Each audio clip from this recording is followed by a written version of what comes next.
Les débuts d'Amélie Oudéa Castéra au ministère de l'Éducation sont compliqués. Ce samedi 13 janvier, elle a fait savoir dans une déclaration qu'elle regrette d'avoir pu blesser certains enseignants du public et assure qu'elle sera toujours aux côtés de l'école publique et de ses professeurs. La veille, celle qui est aussi ministre des Sports avait fustigé l'absentéisme des professeurs pour justifier la scolarisation de ses enfants dans un établissement privé, le collège-lycée Stanislas du 6e arrondissement de Paris. En juin 2022, Mediapart y avait dénoncé un univers sexiste, homophobe et autoritaire. Outre les paquets d'heures qui n'étaient pas sérieusement remplacés, Amélie Oudéa Castéra assurait aussi avoir fait un choix de proximité, car elle habitait non loin de l'établissement privé au moment de l'inscription de ses enfants. Toutefois, avant elle, d'autres ministres de l'Éducation ont déjà inscrit leurs enfants dans le privé, comme le rappelle Le Figaro. Le quotidien indique même que certains se sont vus reprocher à tort de l'avoir fait comme Najat Vallaud-Belkacem, locataire de la rue de Grenelle de 2016 à 2017. Nicolas Dupont-Aignan, à l'époque député de l'Essonne, avait laissé entendre que ses jumeaux, alors en CP, étaient scolarisés dans le privé.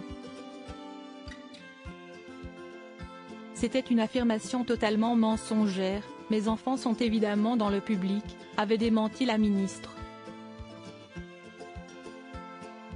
Boris Vallaud et Najat Vallaud-Belkacem démentent une rumeur persistante en 2024, en pleine polémique autour de l'école privée des enfants de la nouvelle ministre de l'Éducation. La fausse rumeur autour des enfants ressurgit sur les réseaux sociaux. Boris Vallaud, vos jumeaux n'ont pas fait tout leur premier degré dans le privé chic sélectif ? A demandé sur X, anciennement Twitter, un internaute à son mari. C'est faux, mes enfants n'ont jamais été qu'à l'école publique. Prenez le soin de vous renseigner, a répondu le député socialiste ce samedi 13 janvier.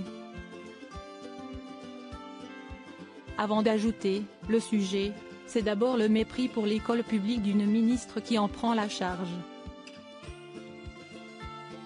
Son épouse a elle aussi tenu à mettre les choses au clair. Non. Mais merci de nous donner une illustration de plus de l'absence de fiabilité du moindre de vos propos, a écrit l'ancienne ministre, qui a toujours scolarisé ses enfants dans le public. Article écrit en collaboration avec 6 médias Crédit Photo, Jonathan Reboa Panoramique.